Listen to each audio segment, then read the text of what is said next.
Lecture में हम लोग पढ़ने वाले हैं एक्सरसाइज 13.1 का क्वेश्चन नंबर 6। तो चलिए फटाफट से क्वेश्चन का सॉल्यूशन करते हैं। आपके सामने 13.1 एक्सरसाइज के क्वेश्चन नंबर 6 का 1 लिखा हुआ क्वेश्चन है। ध्यान दीजिएगा, पता है verify loss theorem for the following function. Function आपके सामने लिखा हुआ है sin 2x दिया हुआ है इंटरवल 0 से π/2 के बीच में। सारा वर्किंग मेथड का वीडियो मैंने पीछे बना दिया है। आप अगर वर्किंग मेथड का वीडियो नहीं देखे हैं तो एक बार लिंक डिस्क्रिप्शन में दिया हुआ है, जाकर जरूर से देखें। उसके बाद ये ज्यादा समझ में आएगा। फिर भी मैं यहाँ पे समझाने की पूरी प्रयास करूंगा। देखिए, given that f of x is equal to sin 2x, जो फंक्शन दिया हुआ रहेगा सबसे पहले उसको लिख दीजिए, ठीक है।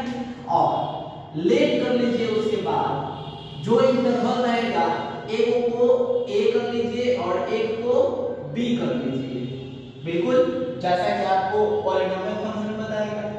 अब ध्यान दीजिएगा, f of x is equal to क्या दे रहा है, sin 2x लिखेंगे as we know that आप पिछले वीडियो में जाके देखिएगा, वहां पे सारा वर्किंग मेथड का प्रोसेस बताया गया है।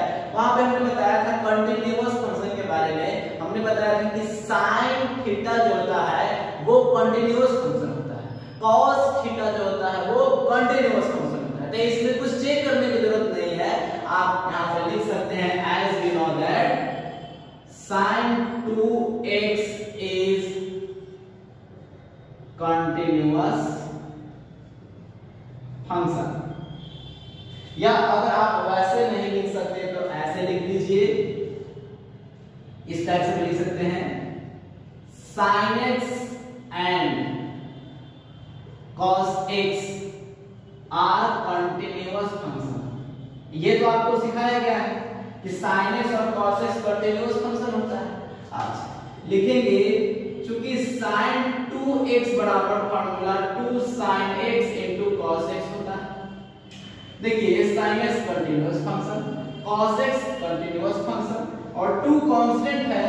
आपको नोट में वो भी लिखाया हुआ था कि कांस्टेंट फंक्शन भी कंटिन्यूअस ही होता है। तो देखिए, तीनों कंटिन्यूअस फंक्शन है और प्रॉपर्टी ये है कि किसी दो या दो से अधिक कंटिन्यूअस फंक्शन का सम, डिफरेंस या प्रोडक्ट कंटिन्यूअस फंक्शन ही होता है। तो देखिए, तीनों कंटिन्यूअस फंक्शन है और तीनों आपस में प्रोडक्ट के रूप में, गुणा के रूप में है, इसीलिए पूरा कुछ हो जाएगा कंटिन्यूअस फंक्शन हो जाएगा। इसीलिए 2 sin x cos x is a continuous function. Continuous function हो गया। अब ये कंटिन्यूअस हो गया तो इसको इसी के बराबर लिखे थे, यानी sin 2x भी कंटिन्यूअस फंक्शन और sin 2x किसके बराबर है, f of x के बराबर। इसीलिए f of x is also continuous function. जो इसका इंटरवल रहेगा आप उस इंटरवल को भी लिख दीजिएगा, इन इंटरवल क्लोज इंटरवल 0 से π/2। ओके, चलिए ये क्लियर हो गया। आगे बढ़ते हैं। चूंकि f of x is equal to sin 2x है, इसको आप डिफरेंशिएट कर दीजिए तो f डैश x आएगा। इसका डिफरेंशिएशन 2 cos 2x होता है। ये सारा चीज पढ़ाया हुआ है और ये एक फाइनाइट वैल्यू यानी निश्चित मान देगा इन ओपन इंटरवल 0 से π/2। इसका मतलब ये होता है, कहां गया,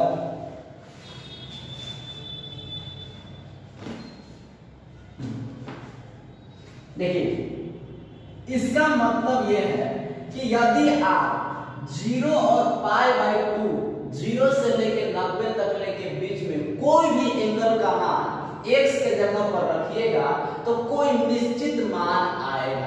जैसे कि 30 डिग्री की हम बात करें, अगर हम यहाँ 30 डिग्री रख देंगे तो sin 30 डिग्री और 30 दो कितना लगा, 30 दूनी के 60, तो cos 60 का मान 1/2 होता है। और इसका पहले भी 2 लगा हुआ तो 2 से 2 कट जाएगा तो कितना बचेगा, 1, वो भी निश्चित मान होगा। उसी प्रकार से 0 से 90 तक के बीच में कोई भी एंगल आप यहाँ पे रखिएगा तो वो एक निश्चित मान ही देगा, इसीलिए हम इसको फाइनाइट वैल्यू कह रहे हैं। और जब भी ये फाइनाइट वैल्यू आ जाएगा तो हम कह सकते हैं कि यह डिफरेंशिएबल फंक्शन है इसके इंटरवल के बीच में, ठीक है, ध्यान दीजिएगा। तो लिख सकते हैं इसीलिए f of x is differentiable in open interval 0 से पाई बाय 2। क्लियर, दो कंडीशन सेटिस्फाइड हो गया। अब चलते हैं f of a निकालने के लिए। a का मान 0 है तो f of 0 कर दीजिए, यानी f of 0 निकालने जाइएगा तो sin 2 into 0, 2 into 0 यानी sin 0 मान कितना है 0 आया। f of b की बात करेंगे तो f of पाई बाय 2 मिलेगा। सॉल्व करें तो f of पाई बाय 2 को सॉल्व करेंगे तो sin 2 into pi by 2 cancel, sin पाई बचा। सॉल्व करिएगा sin पाई का मान 0 होता है, sin 180 प्लस 0 बराबर sin 0 लिख सकते हैं ना, तो इसीलिए इसका मान 0 हो गया। तो यहाँ हम देख पा रहे हैं कि f of 0 और f of पाई बाय 2 दोनों का मान एक दूसरे के बराबर आ गया। तो रॉल्स थ्योरम का 3 कंडीशन होता है, एक क्लोज इंटरवल में कंटीन्यूअस होना चाहिए, ओपन इंटरवल में डिफरेंशिएबल होना चाहिए और f of a का मान f of b के बराबर होना चाहिए। हमारा तीनों कंडीशन यहां से डिफाइन हो चुका है, तो हम लिखेंगे कि here all the conditions of Ross theorem are satisfied, all the conditions of Ross theorem are satisfied, then by Ross theorem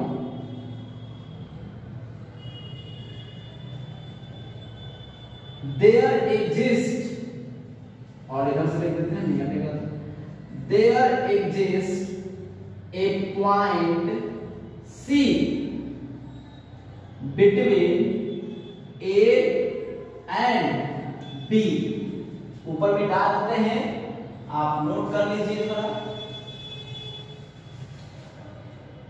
A and B क्या लिखते हैं, such that, इस प्रकार से कि f डैश c बराबर क्या 0, और f डैश c देखिए कहां, f डैश x कहां है, f डैश x यहां 2 cos 2x, तो हम क्या लिखेंगे 2 cos 2c, जहां x है वहां c बराबर 0, ये दूसरे तरफ चला गया तो cos 2c बराबर 0, cos 2c बराबर, cos कितना का मान 0 होता है तो cos 90 का मान 0 होता है, cos 90 का मान 0 होता है।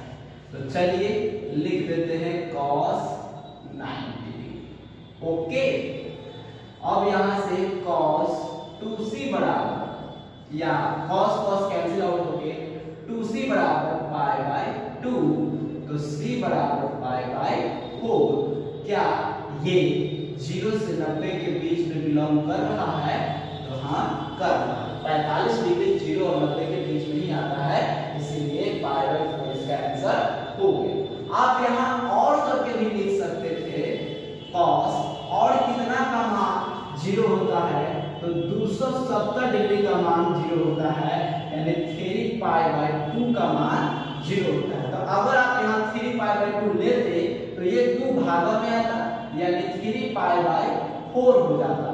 अब इसको सॉल्व करिएगा तो 3 गुने पाई बाय 4 में 45, 3 5 15, 3 4 को 12, 12 आए 13, 135 डिग्री चला जा रहा था, लेकिन हमारा क्वेश्चन जो था 0 से पाई बाय 2 के बीच नहीं लाना था सी का मान, इसीलिए हम इसको नहीं ले सकते। अगर वो रेंज में आता तो हम दो मान भी ले सकते, फिलहाल एक ही आ रहा है रेंज के अंदर में, सो एक ही मान होगा।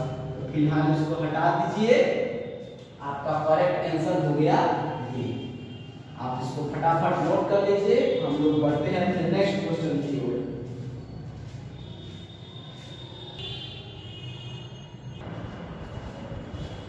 तो चलिए देखिए, ये है हमारा नेक्स्ट क्वेश्चन, क्वेश्चन नंबर 6 का 4। कहिएगा सर 2 और 3 कहाँ गया? क्वेश्चन नंबर 6 का 2 मैंने पिछले वीडियो में बता दिया था। क्वेश्चन नंबर 6 का 3 जो है वो सेम एज इसी पे बेस्ड है। बस आप ये क्वेश्चन का सॉल्यूशन देखिए तो वो क्लियर हो जाएगा, ठीक है। इसमें इंटरवल ज्यादा है इसीलिए मैंने ये क्वेश्चन लिया है। तो चलिए इसको सॉल्व कर लेते हैं। Given that f of x is equal to cos x plus sin x, let कर लेंगे a equal to 0, b equal to 2 pi।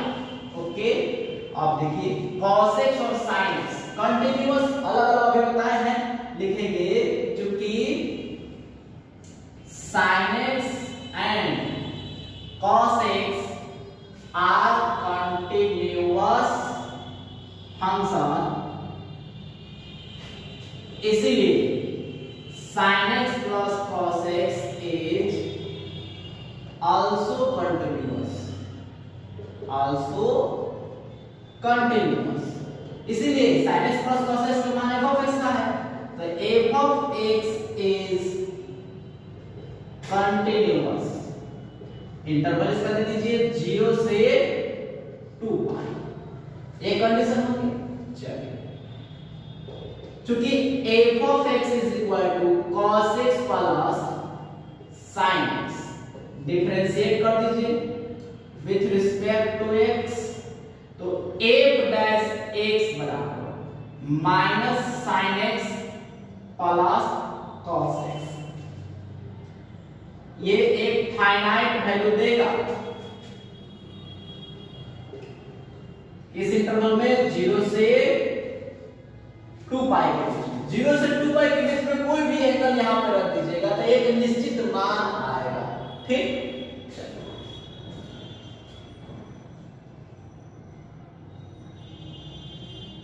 ये हो गया। इसीलिए f of x is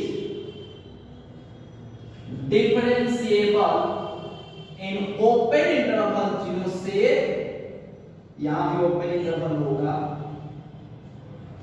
0 से 2 पाई, 0 से 2 पाई के बीच में ये डिफरेंशिएबल होंगे। अब चलेंगे f of a का मान निकालना, यानी f of 0 का मान निकालना। तो f of 0 यहां पे रखिए cos 0 प्लस sin 0। cos 0 का मान 1 हो गया, sin 0 का मान 0 हो गया। चलिए f of b का मान देखिए, यानी 2 पाई का, तो f of 2 पाई बराबर cos 2 पाई प्लस sin 2 पाई। 11th में आप क्वाड्रेंट पढ़े होंगे तो ये आसानी से निकाल सकेंगे।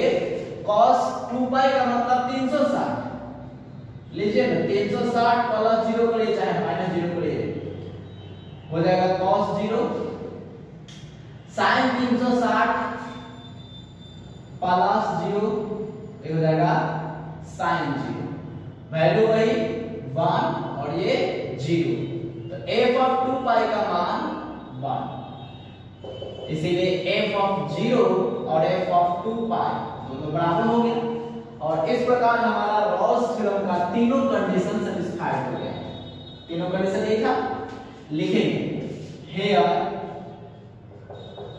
all the conditions of Rawls theorem are satisfied,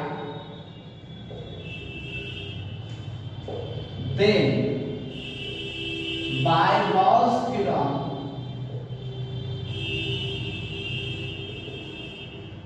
there exists a point C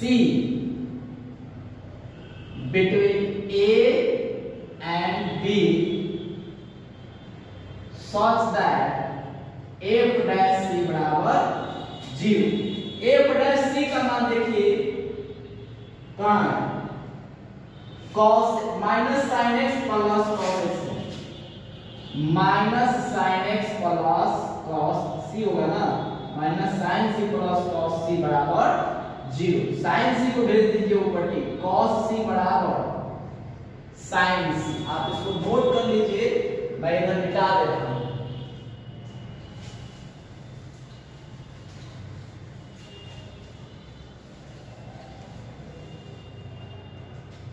देखिए जब इसको डिवाइड में लाएंगे cos c by sin c तो इधर 1 बच जाएगा, ये हो जाएगा cot c बराबर, cot में कितना का मान हो जाएगा तो पाई बाय 4 का, क्योंकि इंटरवल एकदम 0 से 360 तक है तो कहीं दो जगह 1 देगा, तो cot पाई बाय 4 का मान हो गया, और cot कितना का मान होगा तो किसमें पॉजिटिव देता है, थर्ड क्वाड्रेंट में ना, तो थर्ड क्वाड्रेंट में फार्मूला पाई प्लस अल्फा, तो cot pi plus pi by 4 यानी कि 5 पाई बाय 4। तो ऐसे लिख सकते हैं cot c बराबर cot पाई बाय 4 और cot 5 पाई बाय 4। तो c बराबर मान आ गया, cot cot कैंसिल हो गए, पाई बाय 4 और क्या 5 पाई बाय 4। चेक कर लेते हैं, ये तो 45 से साफ साफ दिख रहा है कि 0 से 360 के बीच में आ जाएगा। 5 पाई बाय 4, पाई बाय 4 का मतलब 45 है गुना में 5, 5 5 25 है, 5 को 20 है 5, सॉरी 20 है 2 22, 225 डिग्री आ रहा है और हमारा इंटरवल 360 तक है, तो हो जाएगा ना इसके बीच में। तो इस प्रकार से ये और ये दोनों आंसर आ जाएंगे, यानी बिलोंग्स टू क्या हो जाएगा 0 से 2 पाई। 0 से 2 पाई के बीच में एक तीसरा पॉइंट मिला है पाई बाय 4 या 5 पाई बाय 4। तो इस प्रकार से क्वेश्चन नंबर 6 आपका कंप्लीट हो गया। क्वेश्चन नंबर 7 को आप खुद से प्रयास करेंगे इसी बेसिस पे। तब तक के लिए बाय बाय, पढ़ते रहिए।